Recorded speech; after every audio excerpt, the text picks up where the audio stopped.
Buenas noches. Hubo un hombre llamado Galileo Galilei, dedicado al estudio, a horas encerrado, viendo astros, sacando las conclusiones de su observación, que descubrió que la Tierra no estaba en el centro del universo, que se movía, y por tanto era el Sol el que ocupaba el centro y en torno al cual los planetas y entre ellos la Tierra giraban.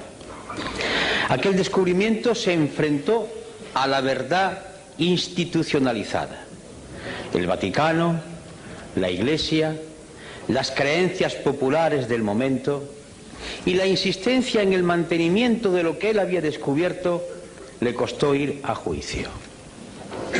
Y frente al acusado, ¿cómo podía él pensar que se había equivocado Aristóteles?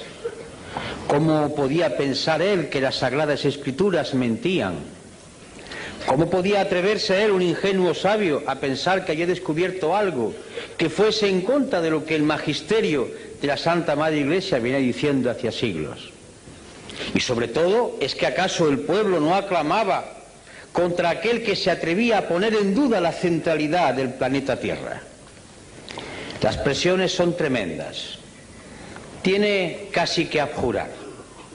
Pero en un momento, en la rebeldía última, y musitando casi con una sonrisa a lo Saramago, suave pero firme, dice en el italiano natal: "Eppur si muove", y sin embargo se mueve.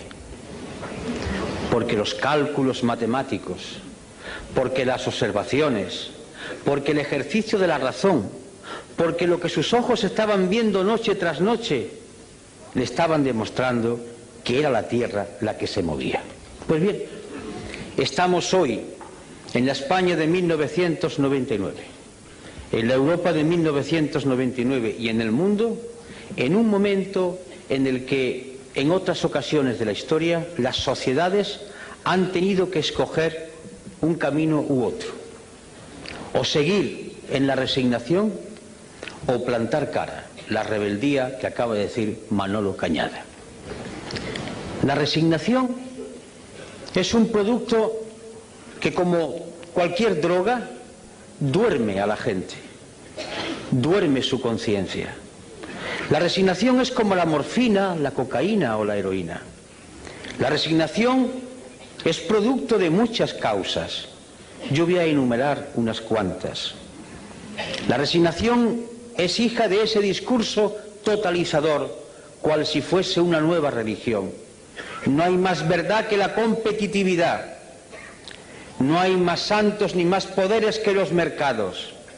La economía tiene que crecer constantemente, no importa que se contaminen las aguas, que se contaminen los ríos, los mares o los aires. Competitividad, crecimiento sostenido y los mercados.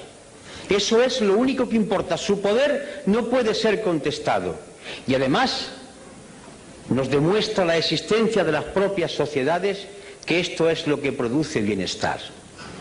Y no importa que las personas de la calle vean que ese bienestar no le ha llegado al hijo o a la hija, que tiene que ir a la empresa de trabajo temporal que le cobra el 40% de la nómina por colocarlo en una empresa. No importa que la persona que todavía tiene una pensión que no llega al salario mínimo interprofesional y está casi a la mitad, 69.000 y pico de pesetas, la mitad de eso, a veces no llega. No importa el paro de aquel que entró en los 45 años.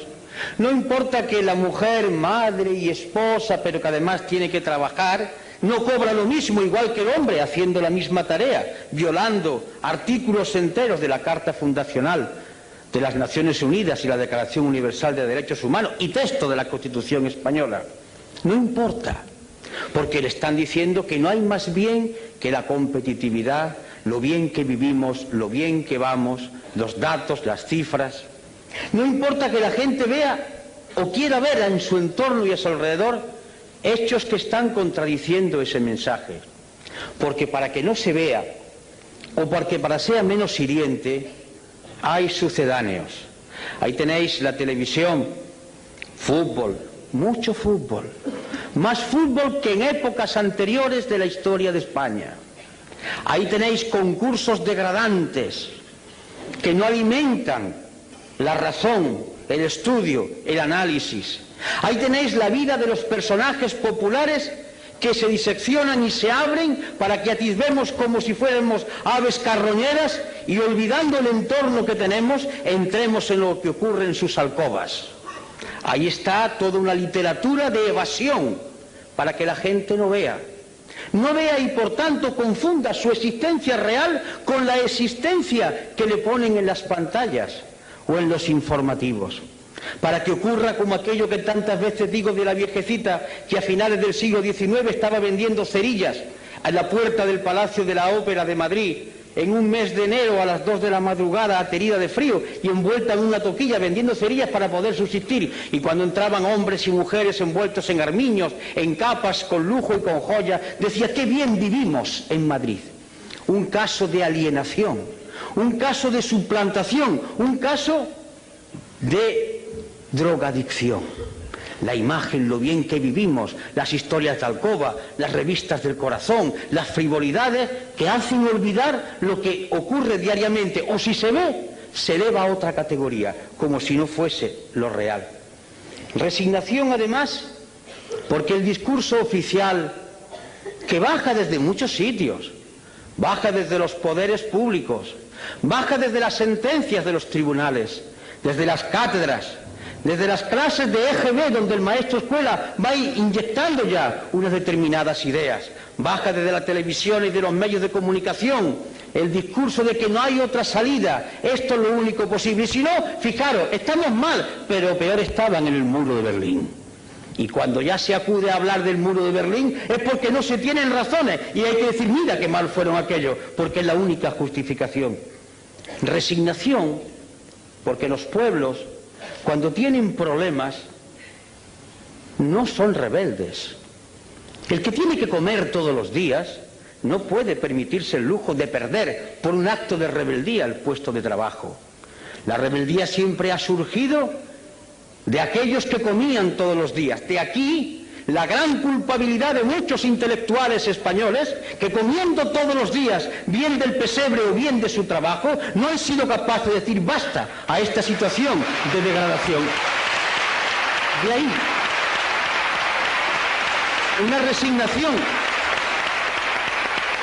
resignación que nace de la evidencia diaria del paro, que es cierto, de ese paro que dicen que se reduce porque la estadística dice que cuando una persona trabaja 2 horas a la semana ya no está parado.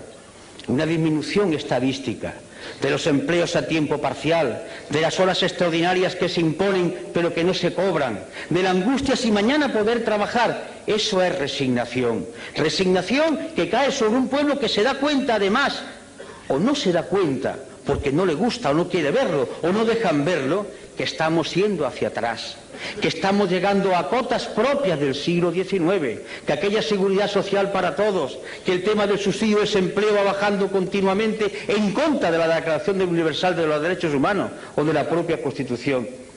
Resignación que surge de la culpabilidad del propio parado. Uno de los éxitos, entre comillas, del sistema americano es conseguir que el pobre, que el miserable se sienta culpable de su situación. Es la filosofía calvinista, hija del protestantismo. Tú eres culpable de tu situación, no has sido capaz de triunfar. Esa es la filosofía de la sociedad americana. Y si no has triunfado es porque tú eres el responsable. Esta sociedad da oportunidades a todo el mundo. Si tú no has podido hacerlo así, tú eres el culpable. Y entonces el oprimido, el pobrecito, el esclavo se echa en la responsabilidad de su situación. Es perfecto el dominio del poder. Un dominio del poder que ya no se basa en la fuerza, en la coacción, en la utilización de la Guardia Civil o del Ejército. Se basa en un dominio mucho más terrible, más duro, el dominio de la mente. Ese opio que cae desde los aparatos de televisor, ese opio que cae desde la sentencia de los tribunales, desde los discursos políticos, que va empapando la mentalidad de la gente y va diciendo calla, calla, calla, porque si no callas puede ser peor. Esa es la resignación que se produce como consecuencia de sentirse separado, que él es el autor de su situación. Y por tanto aquel compañero que ha sido acusado de que cobró una vez indebidamente el seguro de desempleo, ¡ah, miserable, tú eres el culpable! No importa que los ladrones de alto copete sean exhibidos como figuras brillantes a enseñarle a los hijos como ejemplo a seguir, pero el miserable que ha estafado solamente un mes del seguro de desempleo es el culpable de todo lo que está ocurriendo. Eso es resignación. Resignación que surge de los medios de comunicación, y no se me enfaden las cámaras, no va con vosotros, pero va con los que tienen el poder en vuestras empresas, va contra aquellos que optan por decirle al pueblo una parte de la verdad. Resignación que consiste en dar un credo único, decir todos amén a la competitividad, a la moneda única, estamos mejor que nunca, amén, amén, amén. Es el coro como una letanía que va uniformando el pensamiento, que va haciendo seres totalmente iguales, como describía lo que podía ser el futuro Orwell en 1984. Esa resignación, por tanto, es hija de una economía, de un sistema político que confunde muchas cosas. Una información que está haciendo surgir en nuestros universitarios, en nuestros institutos, en nuestras academias, en las escuelas básicas, la cultura del sí o no, propia del ordenador. La vida está llena de colores, de tonos, y por tanto el lenguaje es mucho más vivo cuanto hay más cosas que hay que ser descritas. Sí o no, blanco o negro, derechas o izquierda. Conteste usted como el ordenador, afirmativo, negativo, afirmativo, negativo. Se busca ya no al ser humano pensante capaz de la reflexión, de la duda o de la inquietud, se busca al esclavo sin pensamiento. Y por eso no se quiere la historia, y por eso se desdeña la memoria, porque los seres humanos somos hijos de la memoria. Yo soy lo que soy porque viví con mis padres, mis recuerdos, mi historia, mis vivencias. Yo soy la actualización de todo un pasado que está vivo. Si me quitan la memoria soy un zombi, un muerto viviente. Y queremos pueblos de muertos vivientes, que se estimulen por el último partido del Marsa Madrid, que se estimulen por la última historia del tal o cual conde o de tal o cual señora, que digan en los corrillos, incluso en los parlamentos y en los lugares donde había que debatirse de los problemas, se cuenten chistes de la vida privada para olvidar la tremenda realidad. Escapismo, droga. Igual que la heroína, igual que la cocaína, droga, escapismo, sedar el pensamiento, aniquilar el espíritu crítico y por tanto fomentar la resignación y frivolidad, mucha frivolidad. Y por tanto la política entendida como compraventa de votos. No importa, ¿qué es lo que quiere el pueblo? Al pueblo al cual convenientemente se le va a decir lo que quiere a través de determinados medios. Más fútbol, pues más fútbol. Pero es que yo pienso que no, es que tú tienes que decir lo que le gusta al pueblo, al cual yo, mediante medios de comunicación finísimos, le voy diciendo qué es lo que le conviene. Pero yo represento un proyecto, yo quiero explicar un proyecto, yo quiero dirigir a mi pueblo del cual formo parte para decirle el punto de vista de nuestra organización. No, no, no, lo que conviene es que ganes votos. Eso no está bien dicho. Tienes que ser respetable, tienes que hablar y decirlo políticamente correcto, el buen tono, como el chico de la burguesía del siglo XIX. Niño, eso no se hace, eso no se dice, tú lo haces por bajo cuerda, porque todo debe permanecer como si aquí no ocurriera nada. Es decir, la cultura de la hipocresía, crear una sociedad hipócrita, que miente a sabiendas, que sabe que está diciendo algo que nadie cree, pero lo importante no es decirlo, lo importante es que hay que hacerlo, pero que no se diga. Y ese cáncer va avanzando, degradando, corrompiendo y aniquilando las fuerzas para combatir. Y ese es un camino, sin duda dulce, es la muerte lenta, como se consume un brasero, como van muriendo aquellos que beben la cicuta, muerte que le dieron al gran Sócrates. Va durmiendo paulatinamente todo el organismo y se muere uno con la sonrisa en los labios, pero muere. Y el otro camino es lo que ha dicho Manolo, rebeldía. Pero la rebeldía no es un gesto altisonante, no es un grito, no es un insulto, no es una pedrada, no es una mala contestación, es mucho más profundo. La rebeldía es un grito de la inteligencia y de la voluntad que dice, y lo voy a decir en Román Paladino, no me da la gana de decirle que sí a esta actual situación. ¿Por qué? Porque no quiero, Y me niego a decirle que sí, porque entiendo que puede haber otra situación y por tanto yo no asumo esta podredumbre y no participo de ella y lucho contra ella. Y esta actitud es una actitud intelectual. Y cuando digo intelectual no quiero hablar de universitario, de la mente de cualquier ser humano. Es un posicionamiento que nace de la mente y del corazón, del fuego, del querer cambiar. Esta es la rebeldía fundamental. Lo otro son voces, son chillidos, son insultos, son graznidos. Dale caña, circo romano. No, la rebeldía no es ni más ni menos que el posicionamiento con otros valores y la decisión de hacerle frente.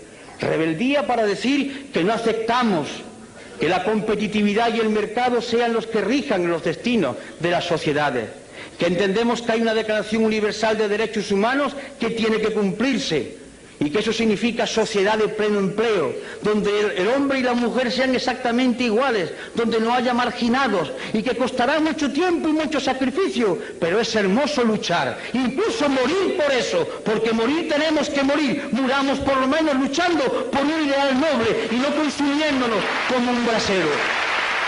Y significa esa rebeldía fundacional en cuanto a entidad humana, significa defender con esa suave ironía, con esa tranquilidad que el maestro Saramago hace, porque es una gloria verlo contestar a los periodistas con esa suave ironía, con esa tremenda dureza de fondo, pero flexibilidad en el lenguaje. Significa defender que hay valores que deben ser mantenidos, el hermoso valor de la igualdad. Como decía uno, la sangre es roja y todos la tenemos roja, no hay sangre azul. Y además, como decía otro, todos los corazones, salvo alguna excepción, están en la izquierda. Por tanto, esa igualdad que hace que los seres humanos nazcan de la misma manera. Una igualdad esencial, no igualitarismo, y por tanto dignidad de la persona por ser lo que es, persona. Y junto a la igualdad, la libertad. Pero hablar de libertad es algo muy grande, porque libertad es asumir que se tiene la conciencia libre, que no es lo mismo que libertad de conciencia. La conciencia libre significa que yo puedo decidir si yo tengo todos los elementos para formular mi decisión. Estoy bien informado, estoy bien formado, me alimento todos los días, tengo un techo donde guarecerme, tengo una ropa que ponerme y una vez que tengo mis necesidades más elementales satisfechas, yo puedo empezar a pensar para ser un hombre libre. Porque si yo tengo que buscar el trabajo trampeando como sea, poniéndome en la cola del paro, vendiéndome por 4 perras porque tengo que comer los míos y yo no soy un hombre libre, aunque mañana me permitan que vaya a votar en las urnas. Yo voy movido por mi hambre, por mi necesidad de tener que venderme en cada momento para el trabajo. Y junto a la libertad, en sentido espléndido de la palabra, la justicia. Y no hablo de tribunales de justicia, hablo de eso tan sencillo de dar a cada uno lo suyo, que impere el derecho, que no haya distinciones, que todo el mundo sea medido por igual rasero, por el rasero de la ley. La justicia que consiste además en que se conforma una sociedad. La ley es la que puede hacer posible que conviva la gente en sociedad, mientras que la ley sea justa y se aplique con justicia a todos igual. Solidaridad. Es un mensaje que nos puede hermanar a todos aquellos que hablaban del internacionalismo proletario, que sigue estando vigente, aquellos que hablan de la hermandad de los seres humanos y porque hacen referencia a sus creencias basadas en la teología de liberación, a otros que hablan desde otros supuestos de liberación humana, a otras propuestas de liberación. De acuerdo, solidaridad, que consiste en afirmar tranquila y serenamente que no merece la pena luchar por banderas, que la única bandera es la moneda del planeta Tierra y la humanidad es una sola raza, una sola y única raza, y que merece la pena luchar por ella. Y esto es muy importante, informado, no porque se le den muchas noticias, hay diferencia entre la noticia y la información. La noticia es una mercancía que se da para que se consuma, la información es un dato que se da para que la gente piense y a partir de ahí extraiga sus consecuencias.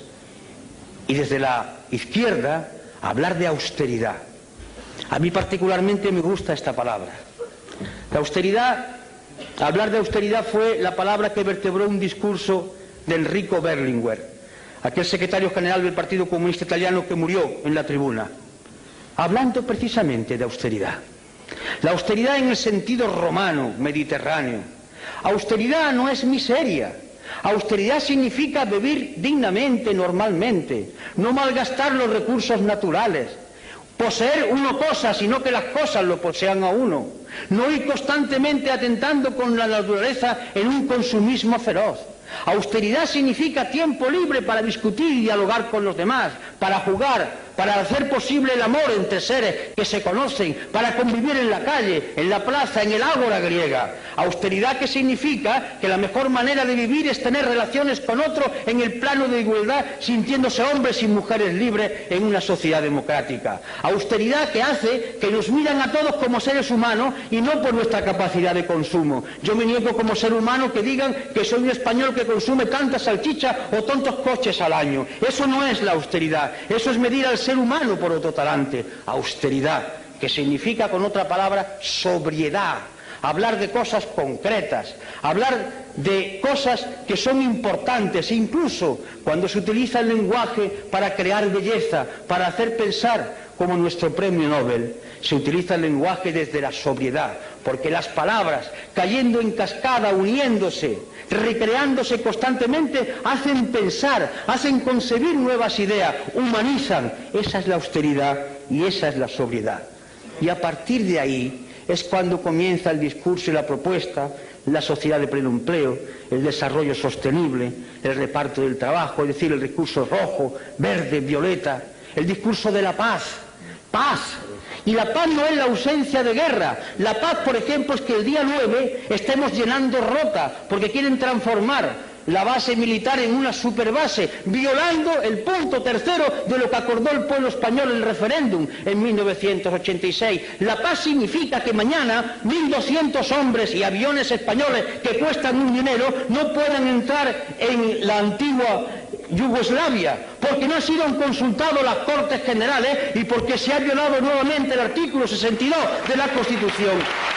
Significa, por tanto, hablar de paz, paz como justicia, como entendimiento entre seres iguales que son capaces de razonar. Y bien, los mecanismos son los de siempre. La movilización. ¿Qué es movilizar? Desde la izquierda, siempre movilizar no ha sido solo llenar las calles de gente, que también. Movilizar ha sido concienciar.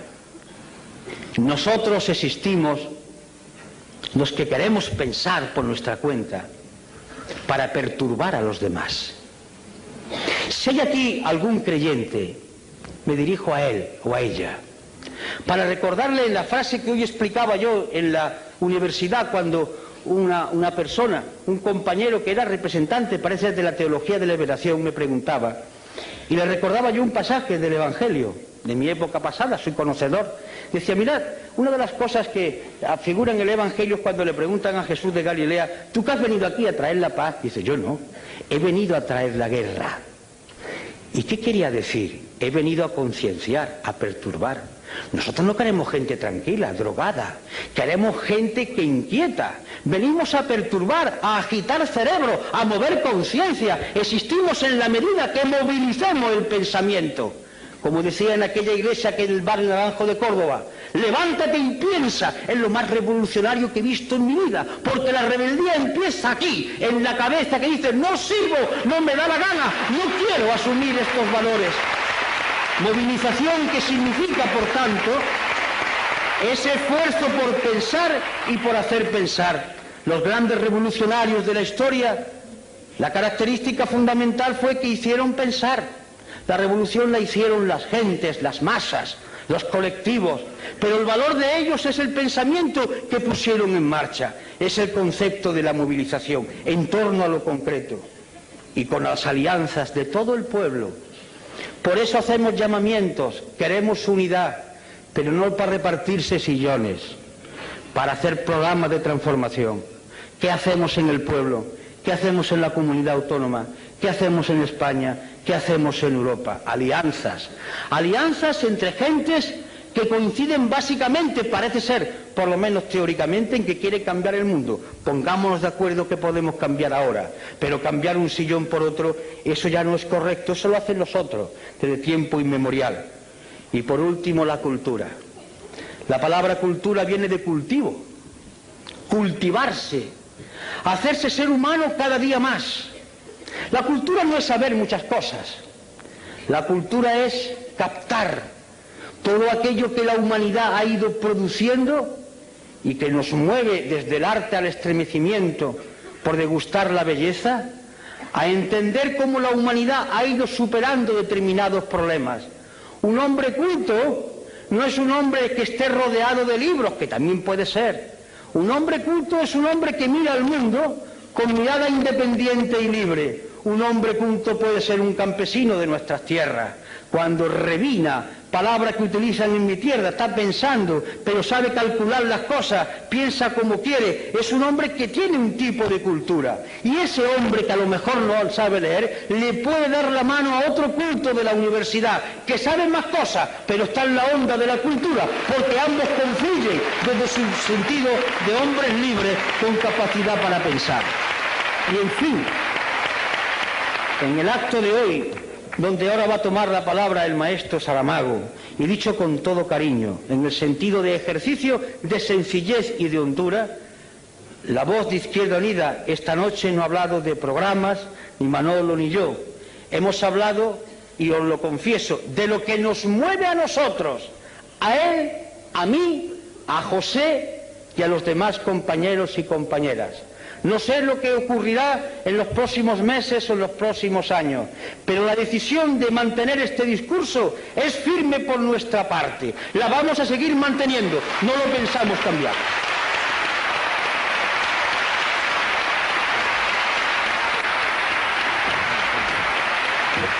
Gracias.